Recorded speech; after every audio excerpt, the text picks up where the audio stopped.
Rolls Royce നിർമ്മിച്ച SUV അല്ലെങ്കിൽ SUV പോലെയുള്ള ഒരു കാറിന്റെ കഥ എത്ര പേർക്കറിയാം? 1920കളിൽ ബ്രിട്ടീഷ് കോളനികളിൽ യുദ്ധമുണ്ടായിരുന്നപ്പോൾ ബ്രിട്ടീഷ് സൈന്യം അതിനുവേണ്ടി ഒരു പ്രത്യേക വാഹനം ഉണ്ടാക്കി. അതാണ് Rolls Royce armoured Ghost. Rolls റോയ്സിന്റെ ലക്ഷറി കാറിന്റെ അടിസ്ഥാനമാക്കി തയ്യാറാക്കിയ ഒരു അർമഡ് വാഹനം. ഈ കാർ പുറത്തുനിന്ന് നോക്കുന്ന സമയത്ത് സാധാരണ ഒരു റോൾസ് റോയ്സ് കാർ പോലെ തന്നെയായിരുന്നു ഉണ്ടായിരുന്നത്. എന്നാൽ ഇതിന്റെ ശക്തിയും ഉദ്ദേശവും ഒരു ടാങ്കിന്റേതായിരുന്നു. ഈ കാറിന്റെ അടിസ്ഥാനമായി ഉപയോഗിച്ച Rolls Royce Silver Ghost model 1906ലാണ് അവതരിക്കപ്പെട്ടത്.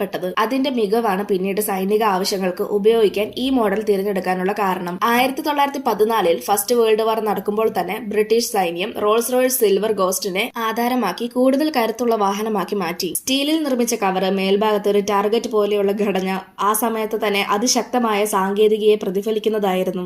ഈ വാഹനം മിഡിൽ ഈസ്റ്റ്, ഇന്ത്യ, ആഫ്രിക്ക എന്നിവിടങ്ങളിൽ ബ്രിട്ടീഷ് സാമ്രാജ്യം യുദ്ധങ്ങളിൽ ഉപയോഗിച്ചിരുന്നു. മിക്കവാറും മരുഭൂമിയിലായിരുന്നു ഇതിന്റെ ആക്റ്റീവ് സർവീസ്. ചുരുക്കം പറഞ്ഞാൽ ഇത് റോൾസ് റോയ്സ് ഉണ്ടാക്കിയ ആദ്യത്തെ പഴയകാല SUV പോലെയുള്ള വാഹനമാണെന്ന് തന്നെ പറയാം. രൂപത്തിൽ റോൾസ് റോയ്സും ശരീരത്തിൽ കരുത്തുമാണ് ഉദ്ദേശിച്ചത്. ഇന്ന് ഈ റോൾസ് റോയ്സ് അർമഡ് ഗോസ്റ്റ് മോഡലുകൾ ചിലത് ബ്രിട്ടീഷ് വാർ മ്യൂസിയങ്ങളിലും അതുപോലെ റോൾസ് റോയ്സ് ആർക്കൈവുകളിലും സംരക്ഷിക്കുന്നു. നിങ്ങൾക്ക് റോൾസ് റോയ്സ് കാറുകളിൽ ഏറ്റവും ഇഷ്ടമുള്ള കാർ ഏതാണെന്ന് കമന്റ് ചെയ്യ്. ഇതുപോലെയുള്ള കൂടുതൽ വീഡിയോസ് കാണാനായി ചാനൽ സബ്സ്ക്രൈബ് ചെയ്യാനും ഇൻസ്റ്റഗ്രാമിൽ ഫോളോ ചെയ്യാനും മറക്കല്ല്.